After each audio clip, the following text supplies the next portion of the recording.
Yo, what's going on, guys? Winter Kills here, and welcome to a little impromptu hotel deck profile. This is my hot and spicy X3 YCS Hartford Swordsoul deck profile. But all jokes aside, I really like this deck list a lot. Put a lot of time and effort into it. I only wish I was like slightly more in tune with this deck. I've actually been playing it for like probably a month or two, and I know that seems like a lot of time, but to fully grasp everything you can do with this deck, I feel like it's definitely not enough time. Yeah, I feel like one thing that lacked today was my ability to play this deck and not so much the deck list itself, because there were several rounds where upon going back and reflecting upon them, I could have done way better and could have made plays that would have allowed me to win the game that turn.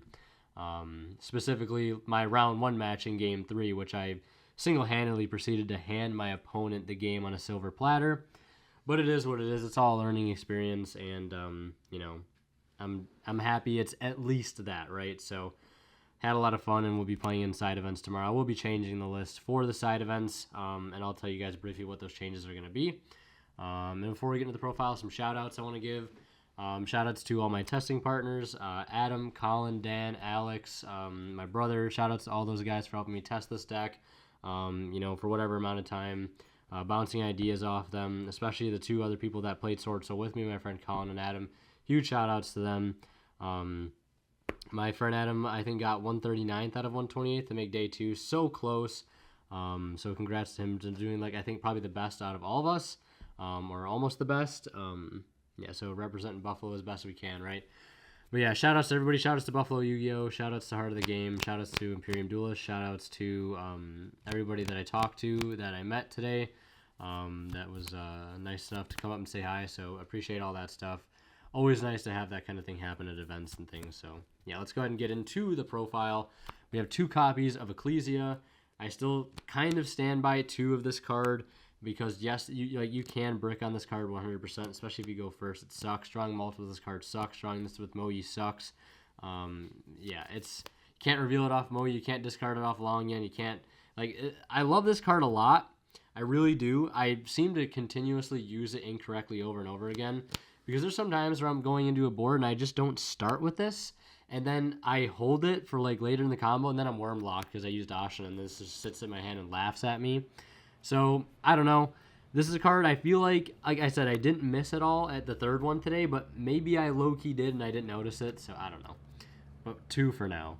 3 Moyi, got the €1 print. I actually don't think I showed this in the vlog, which you guys will see like later in the week. 3 Longyun, 2 Taya, play 2. I don't care what anybody says, the second one comes up. Unless you're Walter Jewell, then maybe it doesn't come up, but I'm not him, so. And then we have 3 Emergence, 1 Blackout. I do want to experiment a lot with Summit, because this deck is very susceptible to Nib, as many of you probably know. And I think Nib is getting a lot more popular. People are starting to main deck it again, just because nobody respects it. And it's the cycle of, you know, people don't respect it, people play it, people respect it too much, so they have less greedy plays, and then people stop playing it, and then it's easier to break the boards. I think we're in that cycle where people are starting to play again, and having Summit main deck just like lets you play through the Nib, because they Nib you. Summit just brings back Chenying, Qixing, Xiao, right, and you still get a board through the Nibiru. Then for the tennies, we have 3 copies of Ashina, 3 copies of Vishuddha, 3 copies of Adhara, 1 copy of Shathana. Maxed out on the tennies, all 10 copies. Wanted to see these cards as much as possible. They let you make boards, they let you break boards. And obviously I played the Shathana because I'm playing Circle, which I felt like is correct with this list and the way the format is. Yeah, and all these cards are just insane, so really happy I maxed out on all this today, except for the one time where I drew 2 Adhara. But like, that was a game that was definitely still winnable. I just completely dropped the bag, fumbled the bag. Then I played 3 Circle and 2 Vessel. I like this ratio a lot. I really like this card a lot, specifically because Imperm Veiler sometimes on your normal summon and very fragile hands is a turn skip. This lets you play through it. This also helps you play through Collector, which is one of this deck's biggest problems. Lets you get more advantage and follow-up on turns where you're not using this. Because I know that's like one of the bigger counter arguments against this card, at least according to my friend Colin, was like, he doesn't like this. If you don't use this during your turn, it's like terrible because it doesn't do anything on the opponent's turn, but I like it because it can get you follow-up, which sometimes this deck needs a lot. And then, you know, if it does, like, you are using it on your turn 1, like, you just play through so much. Like, I really like this card a lot. But I might cut it. I might just play 3 Vessel and Chalice in the main like my friend did. I might experiment with that.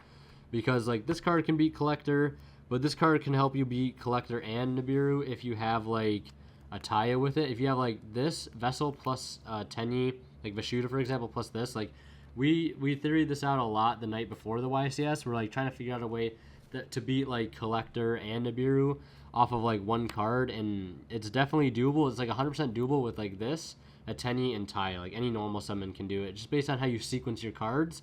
Like, you go into, like,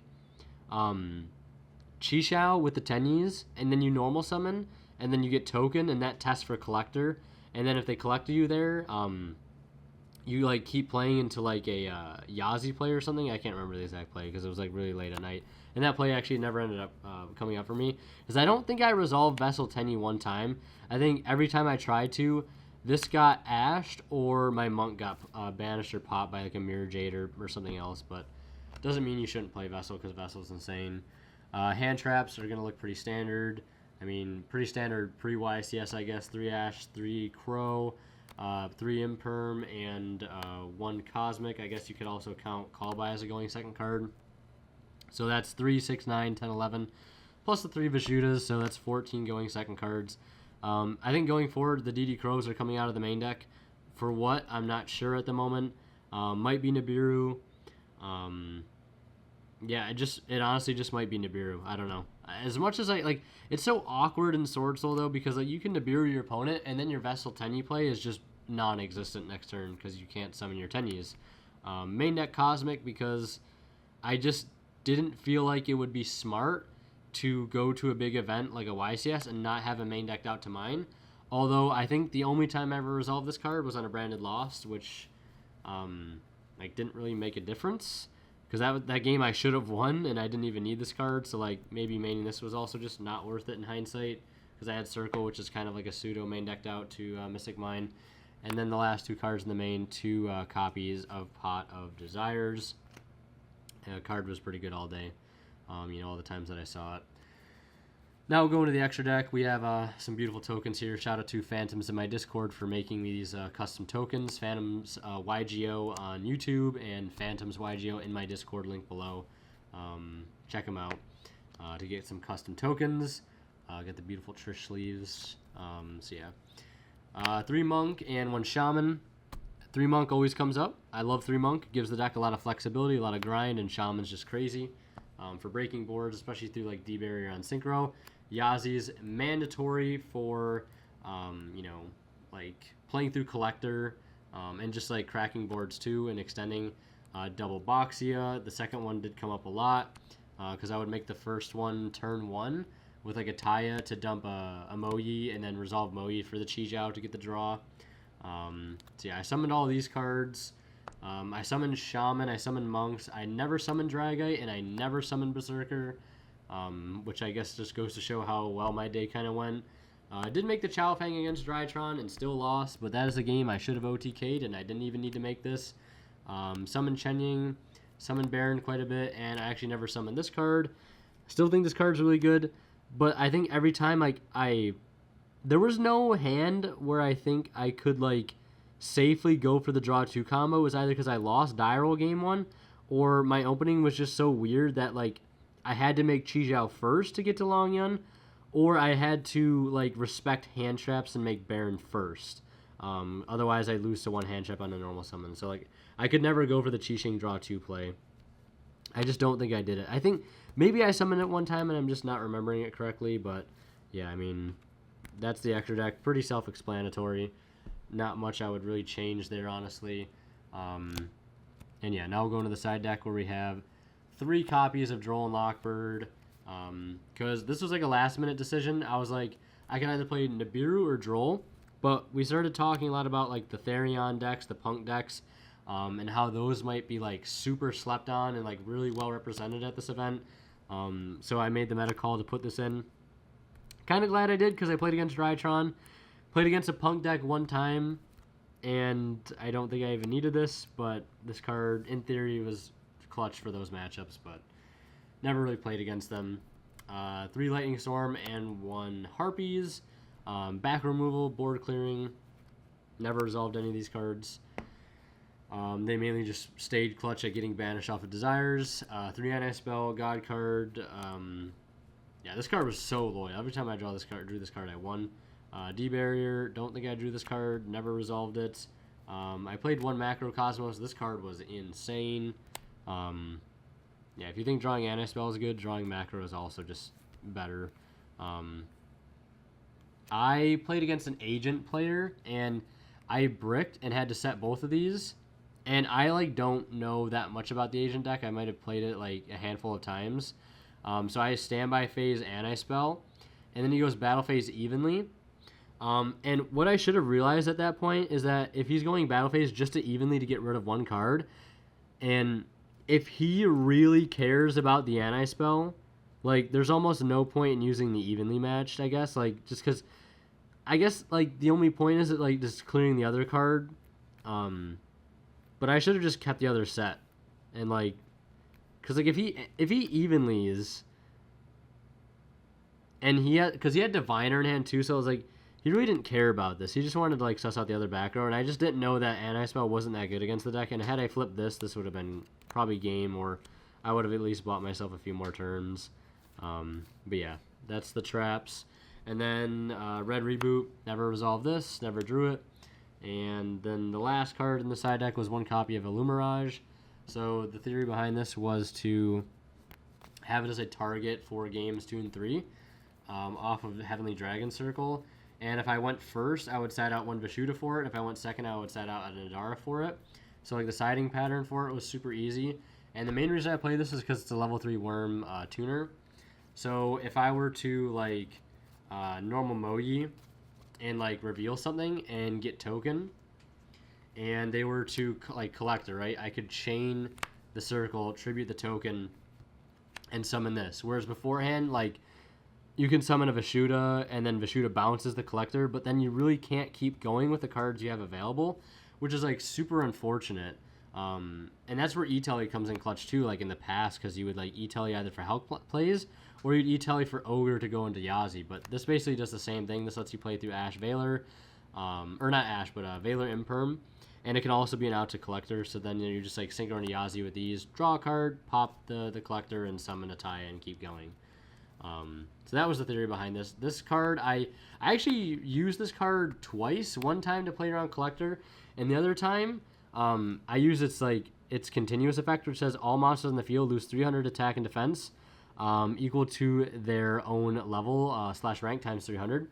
So there was one time against that Agent player where I just special summoned Monk, or special summoned Adara, made Monk, and then just normaled the Illumirage, and then his Baron is just 0 attack, and there's nothing you can do about it. So battle phase run over the Baron for, I think, 700, because this loses 900. It really just outed a Baron for the free. It was really cool. So, I think if I continue to play Circle, the Illumirage is definitely staying in the side deck for sure. But yeah, that's the entire main side and Extra. Oh yeah, I just wanted to briefly talk about how I absolutely punted my game 1, or my round 1, game 3. Yeah, so my hand was this, this, and I had a Taya as well. And then I think I top decked Shathana. This is important. I always just want to be able to look back at this and just see how stupid I was. So this is literally my hand, right? This is not the greatest hand, right? He went first. 1, 2, yeah, I just want to make sure I had 6 cards in his hand. So he went first, and this was my 6th draw. So he goes first. He activates Drytron Nova, right? What a deck to play against round 1, especially Vanity's Ruler. He goes Nova, I Ash. He goes Talents to draw 2, I draw on Resolution. He makes Assembled Nightingale, sets 1 and passes. I draw this for turn. And I end up just making Chaofeng and Boxia spinning, Vishuda bounces the back row, Boxia spins the Nightingale, and then I just can only make a Chaofeng. And then he has Droplet next turn and Diviner, which is just insane. And the 1 Crow is not enough, spoiler alert. So what I should have done, summon this, right? Link it off for a copy of Monk. Vishuddha effect, banish to bounce the back row. I'll just put this up here. Vishuddha bounces the back row. Summon the Shatana. Link it off for a second monk. Right? So we have 2 monk. And then we normal summon this. This is going to banish this to get token. And then from here, like, I think I made Shaman instead of linking this off. I don't know why. It was just so bad. Like, just so absolutely awful. And then we linked or synchro these off into Chijiao. I was just so tunnel visioned on getting rid of the Nightingale so quickly. Then it's 1-2. This is going to add us. This is going to dump. I think it has to dump. Where is it? Ashina. And then we add Longyun. And then we go Ashina effect, summon Adara. And then we link these two, the Monk and the Adara, into. Where is it? Into Shaman. And then, yeah, the Adara adds back the Longyun. And then Longyun pitches this. And then we get token. Synchro into the Chenying. And then we activate the DD Crow in hand to banish like Alpha in his graveyard. And then we banish the Nightingale and then like the Gamma in his grave. And this is game right there. So I don't know how I didn't see that. I just decided Chao Fang Pass would be better, I guess. I don't know. But yeah, that's it for the profile.